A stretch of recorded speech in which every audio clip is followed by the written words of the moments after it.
Hello friends, welcome back to my YouTube channel Fatima लॉहलिक। आज हम पढ़ने जा रहे हैं essential elements of crime. Essential elements of crime पढ़ने से पहले ये जानना ज़रूरी है कि क्राइम क्या है। अगर आपको नहीं पता क्राइम क्या है तो मैंने इस टॉपिक पे ऑलरेडी वीडियो बना रखी है जिसका लिंक डिस्क्रिप्शन बॉक्स में डाल दिया है। So go and check out. If you like video then do like and subscribe. So let's start. Essential elements of crime. Crime के आवश्यक तत्व कौन कौन से हैं? First, human being. Second, mens rea. Third, actus reus. Fourth, injury. किसी भी crime को करने के लिए ह्यूमन बीइंग का होना आवश्यक है। ह्यूमन बीइंग होंगे तभी क्राइम होगा और उसका मेंस रिया होना ज़रूरी है, मतलब इविल इंटेंट, गिल्टी माइंड होना ज़रूरी है। दूसरा, और उस इविल इंटेंट के साथ साथ उसका क्या होना चाहिए? एक्ट भी होना चाहिए, कुछ एक्ट भी करे। जब मेंस रिया और एक्टस रिया दोनों होंगे तभी वो क्राइम कहलाएगा और उस एक्ट से किसी को इंजरी हो, बॉडली माइंडली इंजरी होना चाहिए। Now we discuss about the human being. What is human being? Human being means man and women. Human being का मतलब है मैन और women.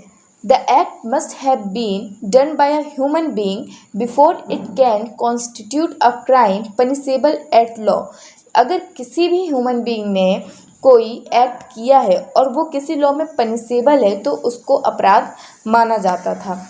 In ancient legal institution of punishment being inflicted an animal or inanimate object for injury caused by them. Asian time पे क्या होता था कि अगर किसी जानवर के द्वारा या किसी ऑब्जेक्ट के द्वारा भी आपको कोई क्षति पहुंच रही है तो उसको भी पनिशमेंट दिया जाता था। If an animal was punished or the inanimate object was thrown out of the boundaries of the state, the feeling of vengeance was satisfied. अब एनिमल और ऑब्जेक्ट को सज़ा कैसे देते थे कि जो एनिमल और ऑब्जेक्ट है उसको स्टेट की बाउंड्रीज से बाहर फेंक देते थे, जिससे जिसको हर्ट हुआ है, जिसको इंजरी पहुंची है, वो उसको सेटिस्फेक्शन मिले। तो this is probably in conformity with the human nature. ये जो चीज़ है वो ह्यूमन नेचर्स के, मतलब व्यक्ति के स्वभाव से ली गई है, ह्यूमन के स्वभाव से ली गई है, मनुष्य के स्वभाव से ली गई है। When a child falls on the ground, जब कोई बच्चा ज़मीन पे गिरता है और उसको चोट लगती है तो उसको चुप कराने के लिए ज़मीन पर तुरंत लात मारते हैं, उसको चुप कराने के लिए कि देखो हमने उसको मार दिया ज़मीन को, अब तुम चुप हो जाओ, तो वो तुरंत चुप भी हो जाता है, रोना बंद भी कर देता है। तो ये चीज़ हम लोगों ने कहाँ से लिया? ह्यूमन नेचर से लिया है। अब हम लोग देखते हैं कि एशियन टाइम पे जानवरों को सज़ा क्या देते थे, कैसे देते थे। तो एक एग्जाम्पल लेते हैं। For example, the first time an ass if found in a cultivated field not belonging to its master, one of its ear is chopped off. If it commit the same offense again, it loses the second ear.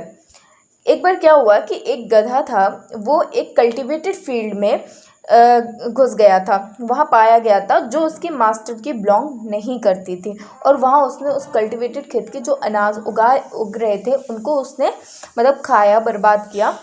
तो उसके जो एक कान था उसको chopped कर लिया, मतलब काट लिया गया है। और अगर वो यही ऑफेंस दोबारा करता तो उसका दूसरा कान भी काट लिया जाता। इसी तरह एक बार क्या हुआ कि एक बैल था, उसने एक आदमी को पैर से कुचलकर मार दिया। तो उस ऑक्स को क्या करते थे? पत्थर से मारते थे। तब तक उस ऑक्स को पत्थर से मारते थे और जो उस ऑक्स का मालिक था उसको क्या करते थे? उसको honour put to the death, उसको मतलब मौत की सज़ा दे देते थे। अब in order to extract confession the animal was tortured and the cries of pain from the tortures animal were taken to be confession of guilt. अब उस जानवर को पत्थर से लगातार मारते थे, जब तक मतलब मारते थे, अगर उसने रोया और दर्द से चिल्लाया तो ये मान लिया जाता था कि उसने कन्फेशन कर लिया, उसने अपना जो उसने क्राइम किया है वो उसने कबूल कर लिया है। But now in present time ऐसा कुछ नहीं होता है कि एनिमल्स या ऑब्जेक्ट को सज़ा दी जाती है। अगर कोई एक्ट ह्यूमन बीइंग करता है तो सज़ा भी ह्यूमन को ही मिलती है। And human being includes man and women both. Now mens rea. Mens rea means evil intent और गिल्टी माइंड। गिल्टी माइंड, दुराशय मस्तिष्क। यह एक मैगजीन पर बेस्ड है, actus non facit reum nisi mens sit rea. That means an act alone does not make a man guilty unless his mind is also guilty। अकेला कोई act किसी भी मैन को गिल्टी साबित नहीं कर सकता जब तक उसका मस्तिष्क भी गिल्टी ना हो। Okay, now actus reus. Actus reus, a human being and an evil intent are not enough to constitute a crime, for you cannot know the intention of man। एक अकेला ह्यूमन बीइंग और evil intent ही मतलब enough नहीं है कि crime को constitute कर सके, क्योंकि हम किसी भी व्यक्ति के इंटेंशन को नहीं जानते कि उसके मन में क्या चल रहा है। तो जब तक वो उस गिल्टी माइंड के इंटेंशन के साथ साथ कोई एक्ट नहीं करेगा तब तक वो क्राइम के अंतर्गत नहीं आएगा। Because a thought of man is not tribal, क्योंकि किसी भी मनुष्य का विचारण नहीं किया जा सकता, मतलब किसी भी मैन के थॉट का ट्रायल नहीं किया जा सकता। The criminal intent in order to be punishable must become manifest in some voluntary act or omission. Criminal intent अगर है, मतलब किसी का दुराशय है, तो फिर उसको पनिशेबल किया जा सकता है अगर उसने कोई एक्ट या ओमिशन किया है। तो actus reus is a physical conduct of human. Actus reus क्या होता है कि किसी भी ह्यूमन ने कुछ अपने फिजिकल कंडक्ट से कोई एक्ट किया हो, कोई कार्य किया हो। Actus reus also include illegal omission. Actus reus के अंतर्गत इलीगल ओमिशन भी आता है। For example, a man can't give the food to his wife और children from 3 days and they were died with the hungerness। Now here the man is punishable because here legal duty of man to provide maintenance।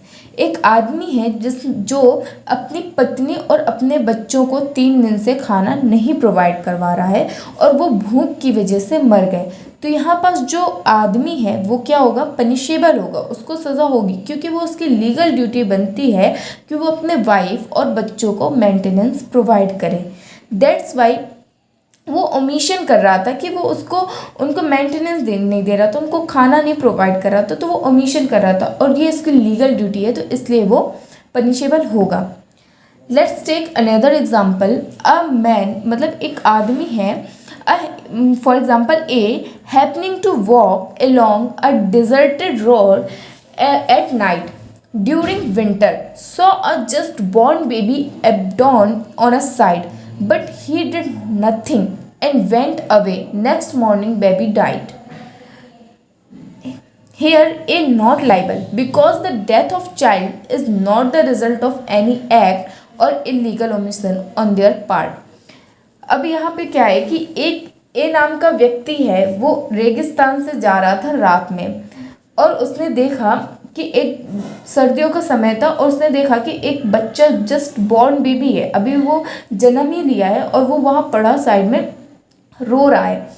उसने उसको मतलब कुछ नहीं किया उसके साथ और ऐसे ही सीधे चला गया। जब नेक्स्ट मॉर्निंग वो बच्चा मर गया, तो यहाँ पास जो व्यक्ति वहाँ से बिना कुछ किए उसको उठाए ऐसे ही चला गया था, तो वो लाइबल नहीं होगा उसके डेथ के लिए या उसको पनिशमेंट नहीं दिया जाएगा, क्योंकि उस चाइल्ड को वो चाइल्ड को रो रहा है और उसको उठाना या उसको बचाना या उसकी देखभाल करना उसकी लीगल ड्यूटी नहीं थी, तो ये इलीगल ओमिशन का पार्ट नहीं है, तो दैट्स वाई ये इसको पनिशमेंट नहीं दिया जाएगा। ओके, तो यहाँ मेंस रिया और एक्टस रिया दोनों ही नेसेसरी हैं। फर्स्ट एक्टस रियस, मेंस रिया मतलब गिल्टी माइंड होना चाहिए प्लस एक्टस रियस, और उस गिल्टी माइंड के साथ कुछ एक्ट किया जाना चाहिए, तभी वो क्राइम बनेगा। सिर्फ मेंस रिया और या सिर्फ एक्टस रिया कभी क्राइम नहीं हो सकते, जब दोनों मिलेंगे तभी क्राइम होगा। अब आता है इंजरी। इंजरी को डिफाइन किया गया है आईपीसी के सेक्शन 44 में। Injury means harm which cause the body, mind, reputation और प्रॉपर्टी। इंजरी मतलब क्षति है जो किसी की बॉडी, मस्तिष्क, रेपुटेशन या प्रॉपर्टी को हार्म करे।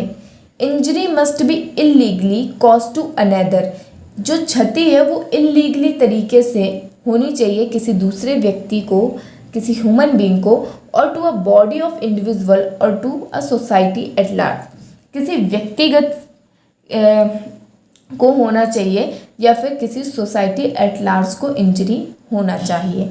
मतलब पहला ह्यूमन बीइंग होना चाहिए, उस ह्यूमन बीइंग का मेंस्ट्रिया होना चाहिए और उस मेंस्ट्रिया के साथ एक्टस रियस होना चाहिए, और फिर वो कुछ भी एक्ट कर रहा है उससे किसी को क्षति पहुंचनी चाहिए, तभी वो क्राइम होगा और वो पनिशेबल होगा आईपीसी के अंदर। ओके, आज के लिए यहीं तक। उम्मीद करती हूँ आपको वीडियो पसंद आई हो। See you in the next class. Bye bye.